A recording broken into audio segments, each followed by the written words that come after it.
What's going on, everybody? This is your girl Brittany, and I'm back again, yes, with another episode of the Black Preacher Podcast. You down with BPP? You know me. It's yeah, you know me. So let's try it again because he don't know. You down with BPP? You know me.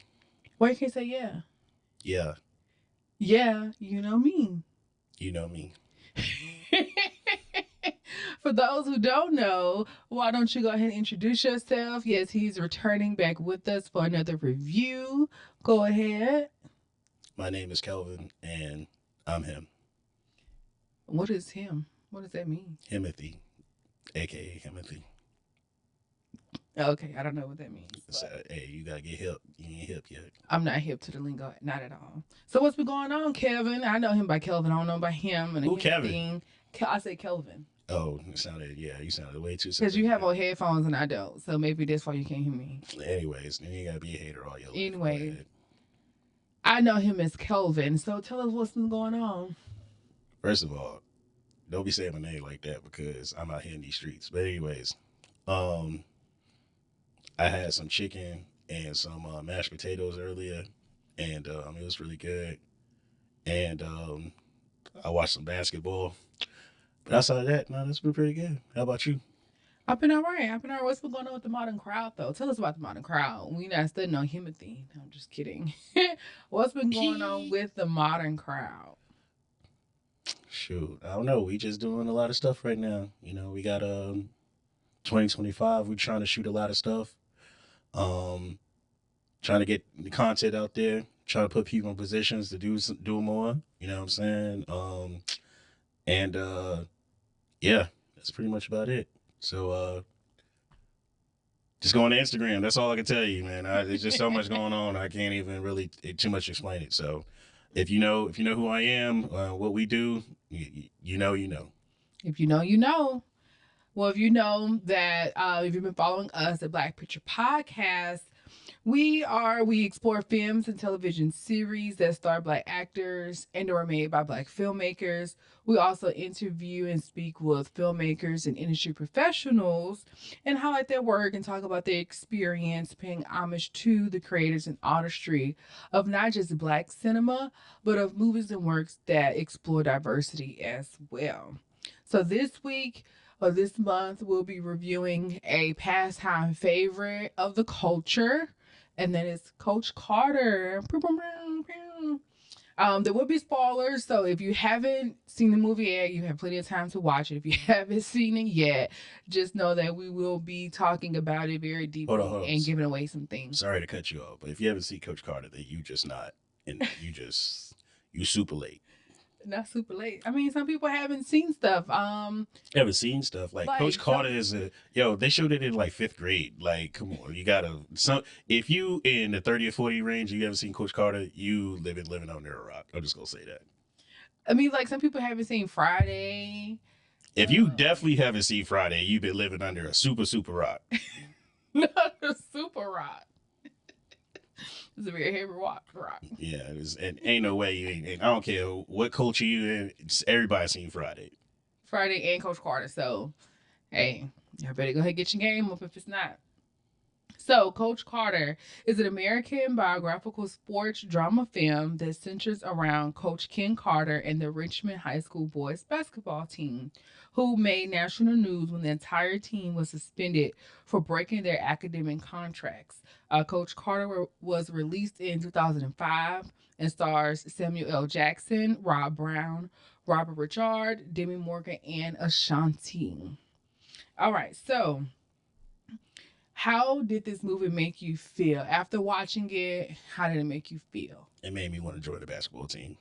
It made you want to go play basketball? Yeah, I wanted to go join a team. I wanted to go get good grades. And, yeah, it definitely made me want to play sports. So you didn't play sports in high school? I did, but I'm just saying, even then, I played soccer, but it made me want to be like, nah, I got to get on a basketball team. Okay, you're saying so when you watched it when you was younger, it made you want to play basketball. I still want to get on a basketball team. Shoot. It still makes you want to play basketball to this day.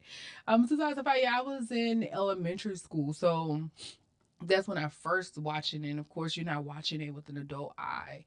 And so before the review, of course, I went back and watched the movie, and it was some questionable things coming from the adults, but we'll get into it. And so our format, well, to back up my feeling again, having watching it with my adult eye, it was very aspirational.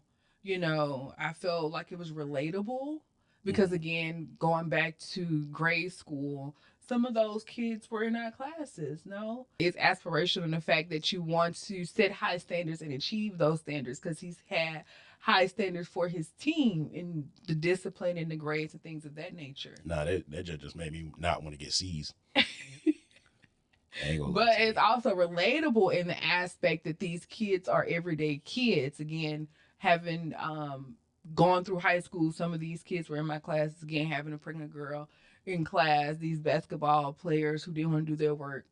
That was the relatability. Okay, What I when you put was it when you put it out, go definitely ahead. hilarious. But also, yeah, and it makes you, the film also made me feel like I want to, and I need to care more about the next generation, right? Being adults, you know, it's like, oh, these kids are in high school. But, you know, kids in high school and even middle school need mentors who are closer in their age range than, you know, more of an old head. So we can relate and be that bridge that they need. Because the kids are running rampant, I heard nowadays. Nah, they be wilding. They be wild.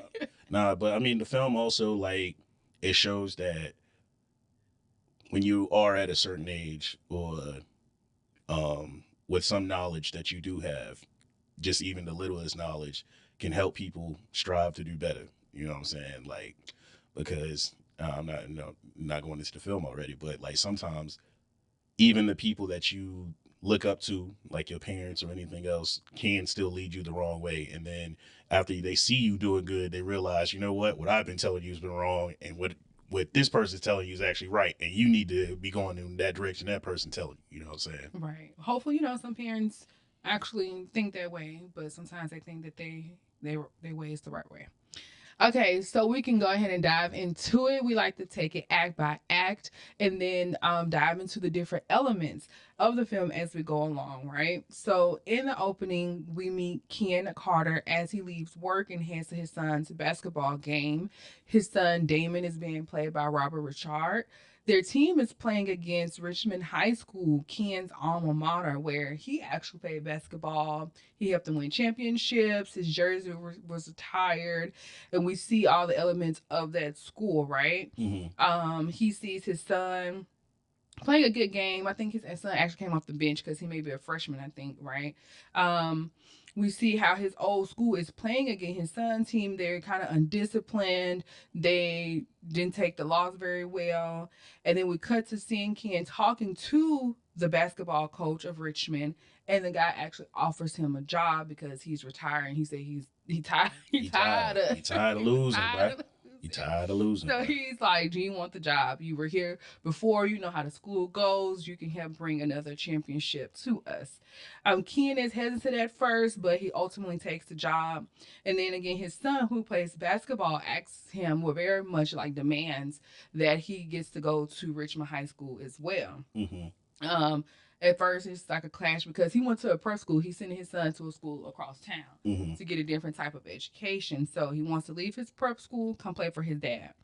His dad allows him to do that eventually, right? Mm-hmm. And then on day one of him being at the new school, he's late to practice.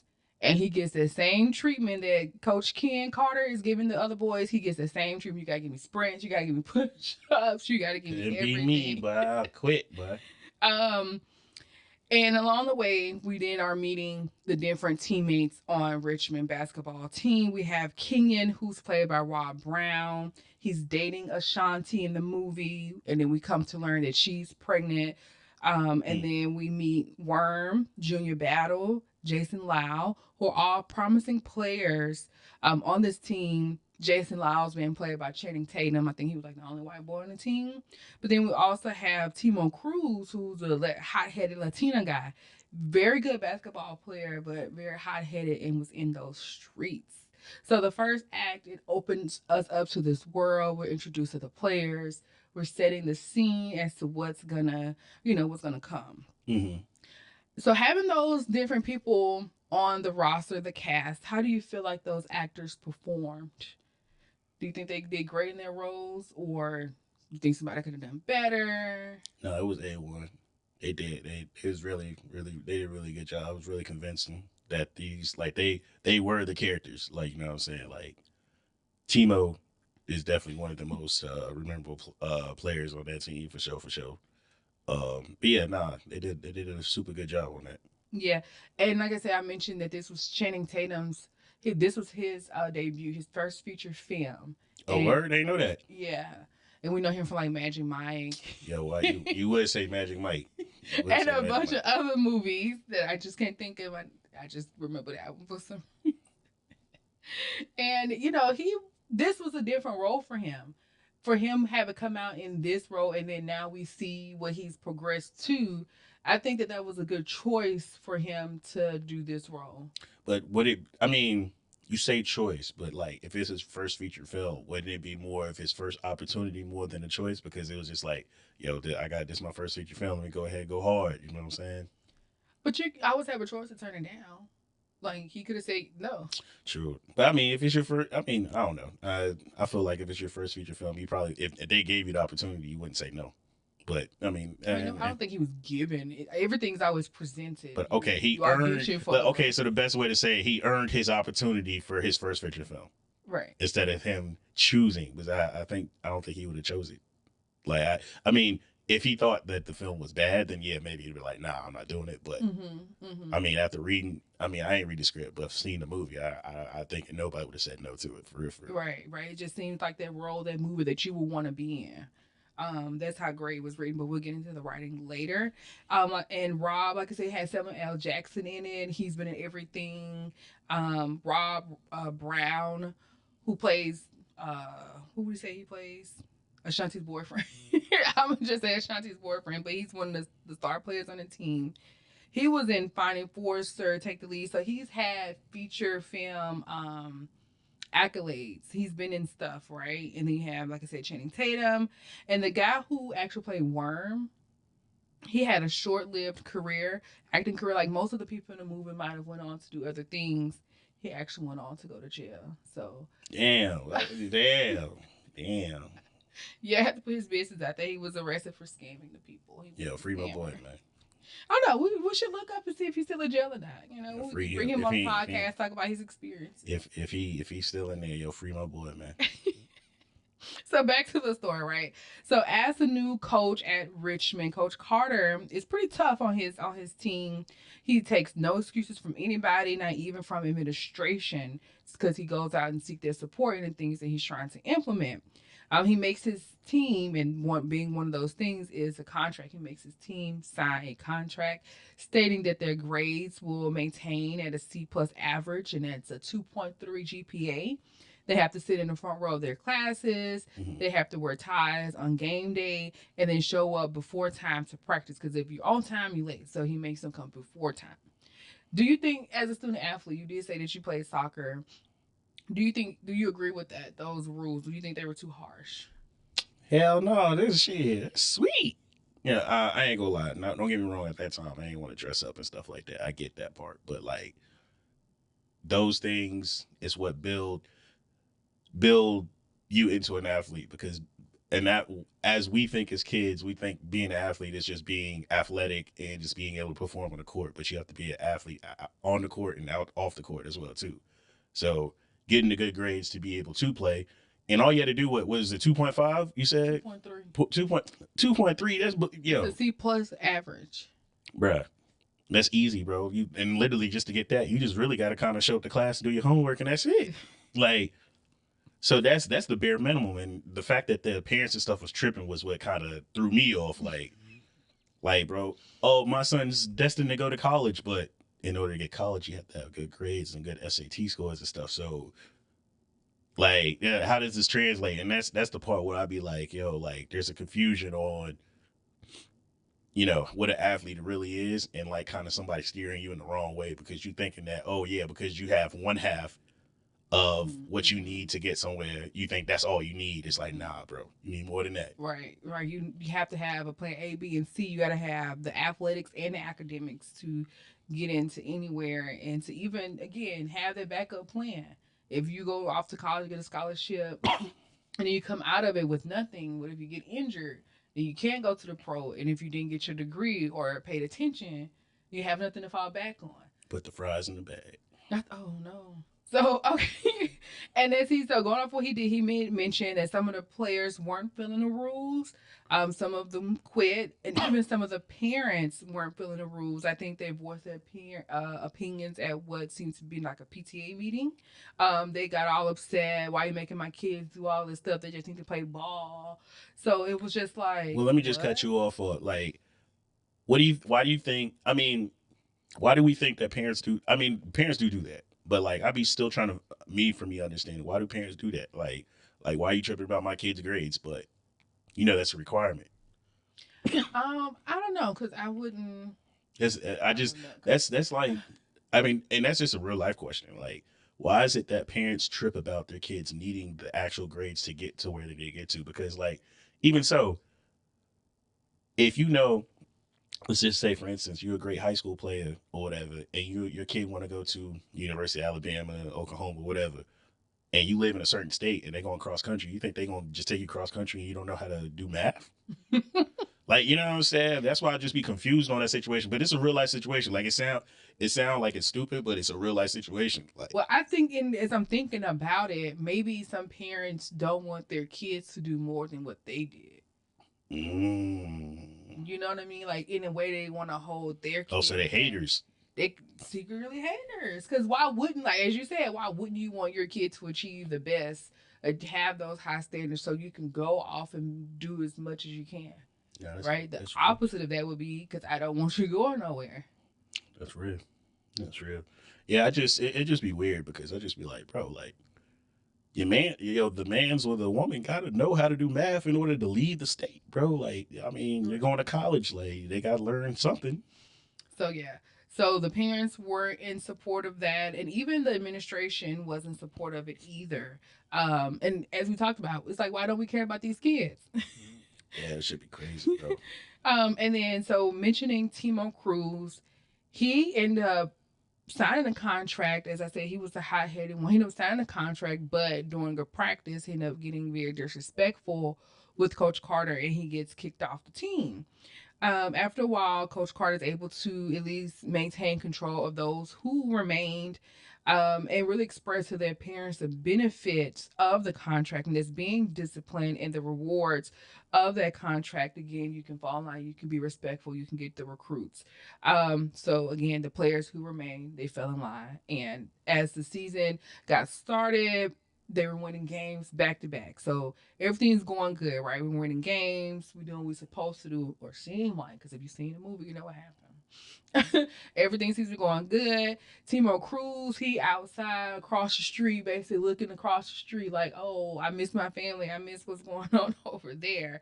So he asks to come back to the team. Coach Carter tells him it's almost impossible for you to come back because you have to do like 1,000 push-ups, 1,500 suicide, all these sprints. I'd have took my ass home, but ain't no way, but ain't 1,000. It was a high number. I can't remember what it I'm was, just but saying, yeah, even it it was don't a lot. matter. Anything over 10 is crazy. Anything over 10 is wild. Sprints, suicides, all the calisthenics. And he only had like a week, maybe 4 days. If he came back on a Monday, he had to that Friday to do all of that before he can get back on the team. But Cruz is determined, and so he begins his workout. And we see him working out through flash forwards as the team is practicing and things of that nature. Friday rolls around, and of course, he didn't meet his quota. He did not meet his quota. And Coach Carter tells him, go ahead and pack it up. But in a kind of heroic moment, his teammates rallied around him and started helping him out with those calisthenics. They took some of his workload, right? Having empathy for him. As a student athlete, would you have helped your teammate? Or just don't think Hell that? no. It depends. It depends. I ain't gonna lie. It depends. I wouldn't have thought about doing that, to tell you the truth. Like watching a movie, I wouldn't have been like, you know what, hey, I'll do 10, whatever. Like I would have more than likely I would have waited for the coach to kind of tell me that, because at that time I wasn't really thinking about that. Like, so like the coach would be like, well, some of your teammates could do it for you if you need to. then I'm like, all right, cool. But like to just off the top of my head be like, oh, he need to do 500 more laps. Like I'll take 100 or whatever. Like I would never thought about that. So if like one of your teammates started helping him, would you then have fall in line? Because like you see, because in the movie, one person helped, then another person jumped in, then another person, then It just everybody. depends. It depends on how my parents are telling me and like my ride situation. You ain't been seeing and ride for your then team. and then also too how many I got to do because but hey, I ain't doing no 500 laps none of that like I do about 50. You know what I'm saying? I help a little bit, but boy, shit, you got to do the majority of that, my boy. Funny. I probably would have helped with an exercise that I actually like to do.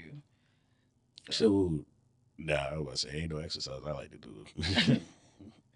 That jump tough, but nah. I mean, running, cause like what, like whatever we can run and do the sprints. I do the sprints. They can do the push-ups. true, true. You know. So what do you think are some of the themes that were explored in this? Themes that they touched on, right? As we talked about the educational system. Right? Educational, uh, being a teen parent, um, shoot, you know, living life on the streets, uh, shoot, race, and like just being, just you know, like old buddy being the white boy in the black neighborhood, kind of like the race, kind of like you know living in that.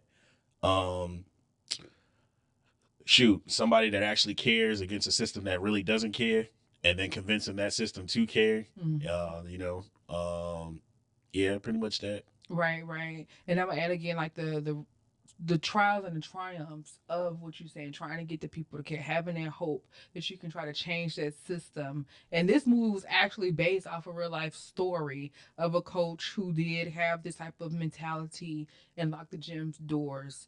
So, Mm-hmm. so I think that they basically took real life and dramatized it and again try to make it entertaining, but it had consciousness and it gave us something to think about that was bigger than just it being a basketball story. Now, because I agree with everything that Coach Carter did though, because it's just like for her first and foremost, as a man, you should know if you sign a piece of paper like and you say you're gonna do something, you gotta do it. You know what I'm saying? Like You got just fulfill what you say you're gonna do. Keep your word.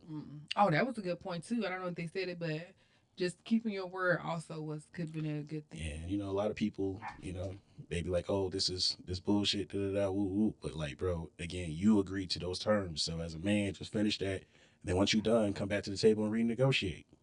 Right.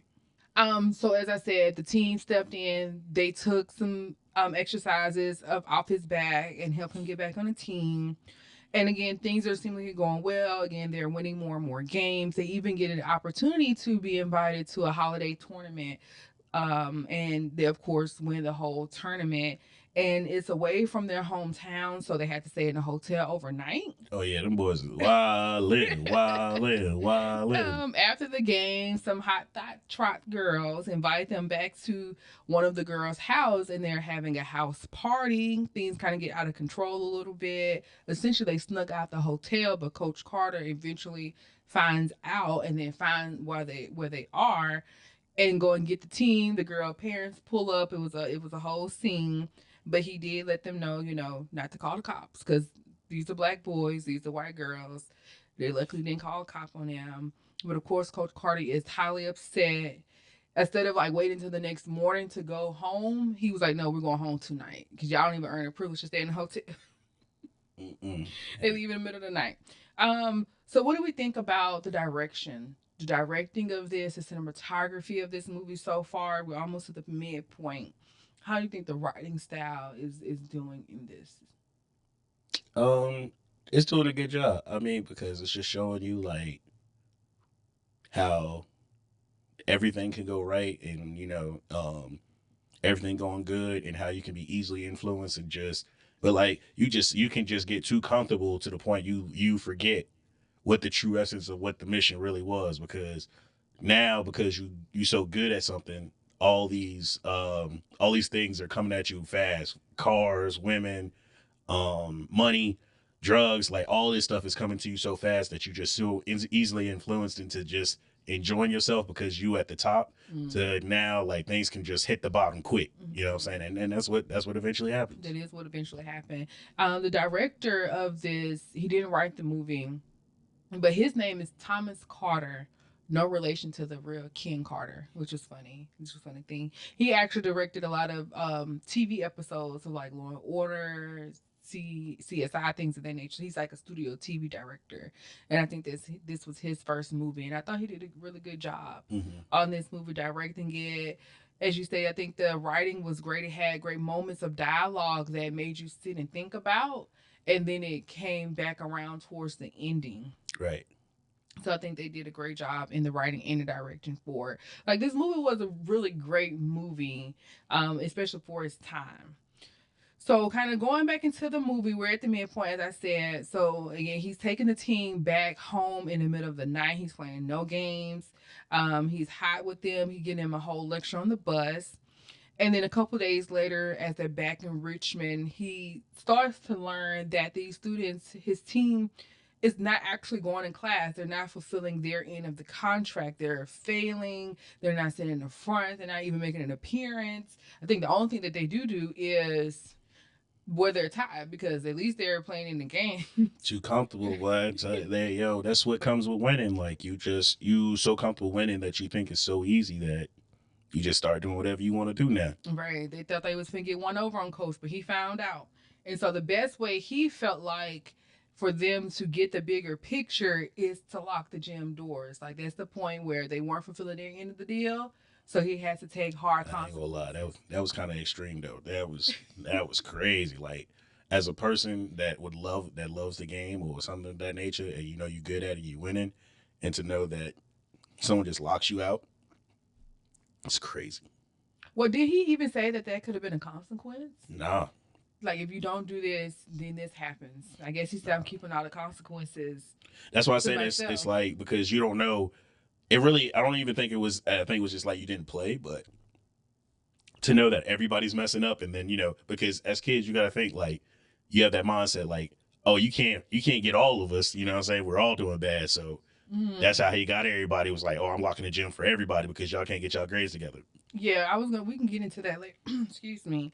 So he locks the gym doors. They forfeit games at this point. Again, they were winning. They were undefeated up until the point they had to start forfeiting games, which made them have some losses.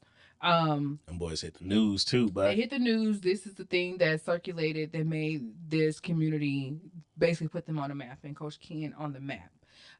This prompts Timo Cruz to quit yet again. He's so upset that he can't play ball. This thing that's really saving him, and he can't play ball. He quits. you got to mention Um, too, it kept him off the streets right, it kept him off basketball. the streets. But Was he even one of the ones that wasn't even keeping his grades? We don't know. But and the community is outraged again. This spreads across the news. Again, their perfect record is no longer perfect. They're taking losses. This issue is finally escalated to the school board, and because the principal of the school and the administration there wasn't even supporting him to begin with, as soon as they could, they threw him in under they threw him under the bus. it's crazy too. Like it's like, and that's the part what kind of confuses me is like they were only focused on those kids winning, like in the basketball. You're not worried about on and off the court because like, and this is just a little segue. If you get into the NBA and you a great player, but you in here, you outside doing some crazy stuff like wilding, hitting on people and stuff like Mm. that, they gonna lock you up. They gonna lock you up, and you're not a basketball player anymore. You a person that was in the NBA and got locked up. You're a regular Right. person in the What world. was that situation with the John Moran guy? Wasn't he Oh posting a yeah, like wild yeah, one? he was wilding. Like he was going to Instagram showing guns and like doing like you doing stuff off the court that's hindering your image because once you become a pro, now you have an image. You're a celebrity because you're a great basketball player.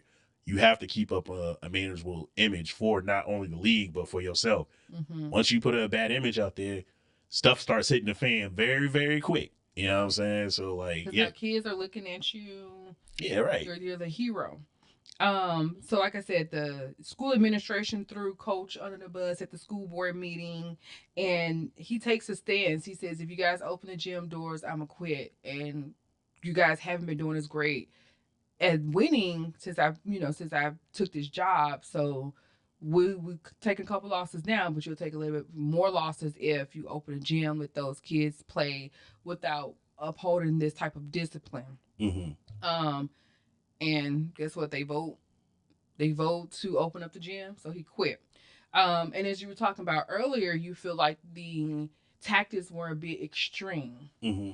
right? Because I feel like it was extreme also because I feel like if I had my grades up, if I was doing what I was supposed to do, sit in class, be there, be present, do my work, how come I couldn't at least play?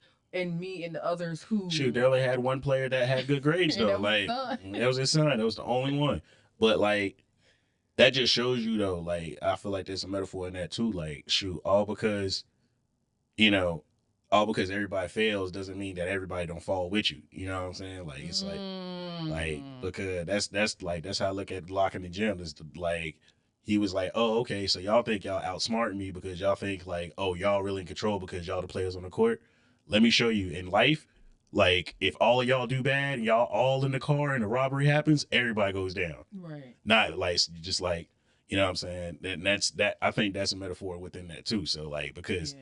if you hear kids, I mean, shoot, all of us used to be kids. We'd be like, oh, all of us can't get failing grades on a test or whatever. Woo, woo, woo, you know what I'm saying? Like, or it was like we all failed, so it's not like we all. It has to be the teacher's fault. No, it's everybody's fault because Right. y'all failed. And like if you have brothers and sisters, like I got in trouble. It was just one of y'all. All y'all got in trouble, especially you supposed to be having Right. each other's back. Right. So that's why I was like, even though it was extreme, but it was like a life lesson. It's like, yeah, bro, like you signed up, you said you was gonna do something, you don't do it, then everybody lose. No matter what. Y'all say y'all was gonna do this together, y'all didn't do it, everybody lose. Right. It's bigger than you. It's bigger than you. Nobody's bigger than the program. Right.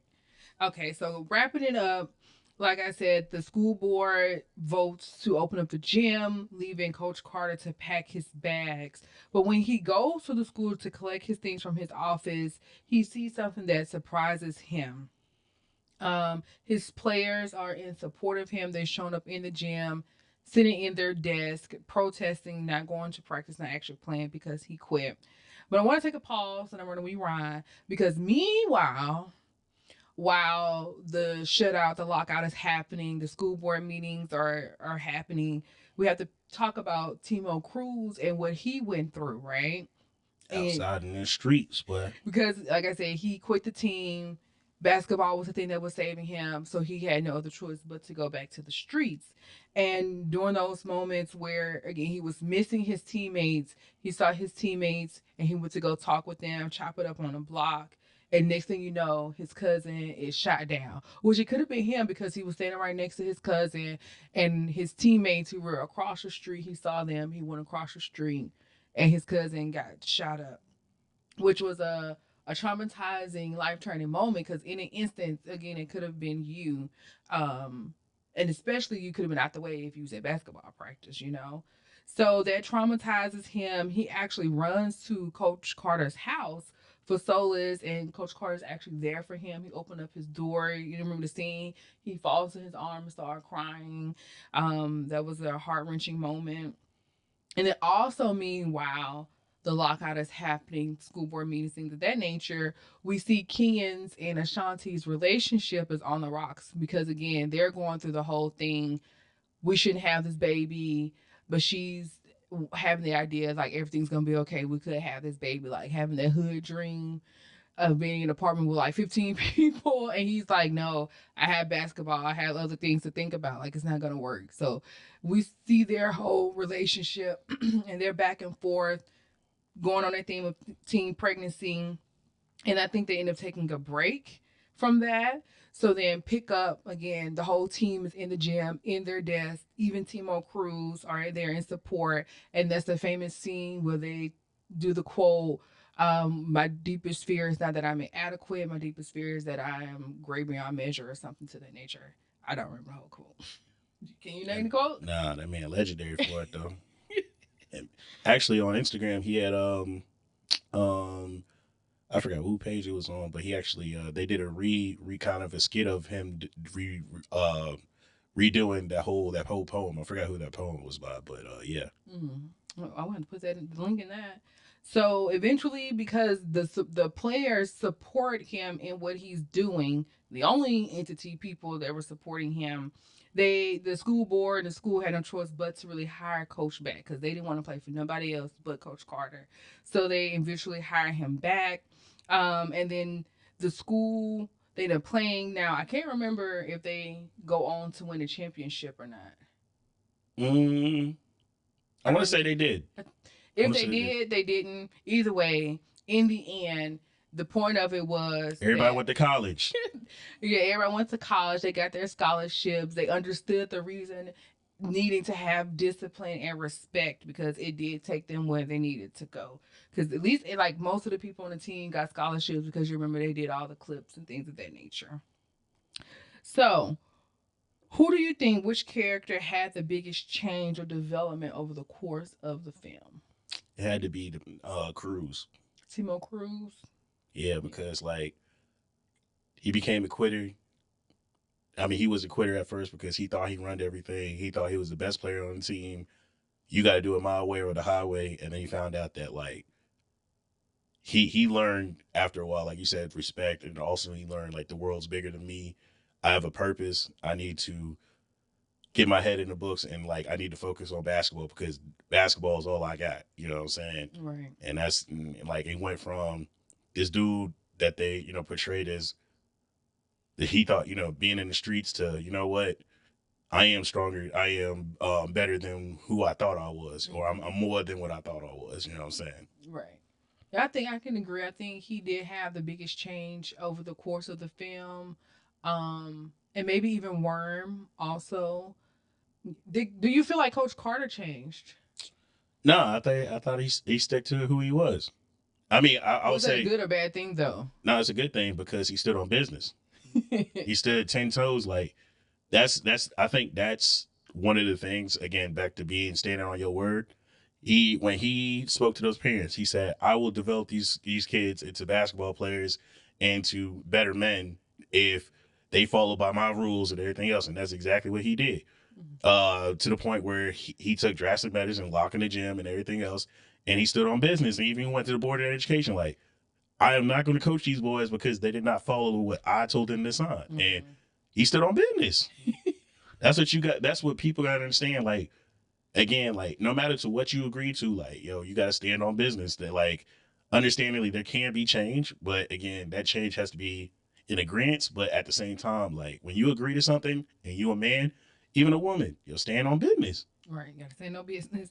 So who was the protagonist? Well, the protagonist was Ken Carter, Coach Ken Carter, because the movie was about him. Who do you think was the antagonist? The world. The system, the world, and the Nah, system, the whole the whole world. King versus the world. But that's what it was because he had different people coming at him in different directions. You know what I'm saying? Shoot, even his family a little bit. You know what I'm saying? Like, Oh yeah, his wife was like, "Is it even worth it? Shit, go yeah, over there. Why? And he had like bricks being thrown through his right. That's what I home. said. Like, Parents pulling up to his store. Yeah, you're right. It was him against the world. like even the news, he had like everybody was against him, and he still stood tall, and then he became the hero afterwards. Right. True. True. But that's what you got to do to convince people. Is just like, yo, like I said, if you got that much confidence in yourself that you know you can build somebody different, you're gonna have to go through those tribulations to go through that. You can't. It's not easy. Like, oh, you just listen to me. People again, people are hard headed. So yeah, they gonna fight back as much as possible. But it's up to you to like, hey, if you really trying to get there, you're gonna have to go through all Right. this. You have to go through some things. And I also think Rennie, Timo's cousin, was an antagonist too. I mean, anyway, but Because I don't think he was. I so he's an antagonist, but I don't think he was an antagonist on purpose. Like even though he was in the streets and everything else, I think he was like in a weird way. I think he was trying to help his cousin though. help his cousin get money in his pocket. Yeah, not every way. That's what I'm saying. Not every way is exactly because we might look at something wrong, but in their eyes, they might not look at it wrong. Okay. And we could say he part of the world because Coach King had to fight them too. Like you need to be Right. with them. That's why I said the world. It's just every situation was really against me. Like he fighting everything. Right. So after watching the film and breaking it down, do you feel like you have any additional questions or that it proposed any existential questions? Did Coach Carter coach some more? Did he continue to coach? I don't know. We can look that up, man. Where did it? Where that's a question. Did it? Did anybody go to the NBA? Or overseas? Did any of them make it there? Has any other coach ever locked a gym because they didn't? And that's like that's the same situation. Like, all right, or did they enact any laws to say that you can't do? Yeah, because like I mean, basketball now, well, sports now in 2025, it's kind of weird because now it's like kids, even in kindergarten, whatever, like they're molded to be that, and again, they're only focusing on the basketball aspect, and not, of an athlete, not the being a human being part. You know what I'm saying? It's just like, oh, let me raise this kid, go to AAU and all this other stuff, but you're not teaching this kid to be a human or to even be a kid, to be respectful. Like, I think one of the biggest things from this film that people should take is like respect isn't given, because when Coach Carter walked in that door, he demanded respect because I am the authoritative figure and I know I can get you somewhere, but you have to listen to me and you have to also give me the respect and respect yourself in the same manner as well too. Right. And you know, in the world we live in now, I think the younger generation, shoot, even our generation, people just believe that you're just supposed to be given respect just because you live, and that's not how right, it works. Right. You have to give respect, and to get respect, you gotta earn. You gotta earn it. You gotta earn your respect. You gotta earn respect. It's not just handed to you on a silver platter. So, out of 5 stars, what are you rating Coach Carter? 5 stars is a classic. 5 stars. I actually rated 4 stars. 4 out of 5. Yeah, you hate. How am I? Hey, Coach Carter, you make a great movie, and they still hate on you, man. But nah, go ahead. I only rated it a 4. I take off a star because sometimes the cinematography, like we spoke about the direction and the writing, the cinematography at points was doing some weird stuff with the lighting, and I couldn't figure out, why. Everything is supposed to be intentional. If we are going a different color scheme, it's because we were trying to convey something different. But I really couldn't put the pieces together. Maybe I have to go back and watch it again. But yeah, I mean, it's only noticeable because you work in the film industry. But just think about it as when you watched it before with the naive eye. You didn't notice none of that. You're correct, but I cannot not watch it that way now. Nah, but I'm just saying, like when I judge things now, I watch it with the naive eye first, then I come back and be like, all right, let me break it down and then look at it different. But like, it's still a classic at the end of the day. It is still a classic. It's very uh, highly we recommend. Again, if you haven't watched it, please go and do so. It was on Tubi for free. It may still be there or not, but hit me. I'm bootleg man. I was say I'm sure it's probably on DVD at Walmart somewhere, but it is a must watch. It will leave you feeling very hopeful and aspirational. So we do highly recommend it. The BPP gives it a 4.5 out of 5 stars. So again, check it out. Do you have any last words for us, Kelvin? Yo, Coach Carter, holla at me, man. You know what I'm saying? If you still out there, you know what I'm saying? Low and Day love that podcast because I want to understand, from the OG. You know what I'm saying? But yeah, biggest thing is earn your respect. We don't just give respect out here. Earn your respect. You feel me? Earn your respect. And with that, we're out.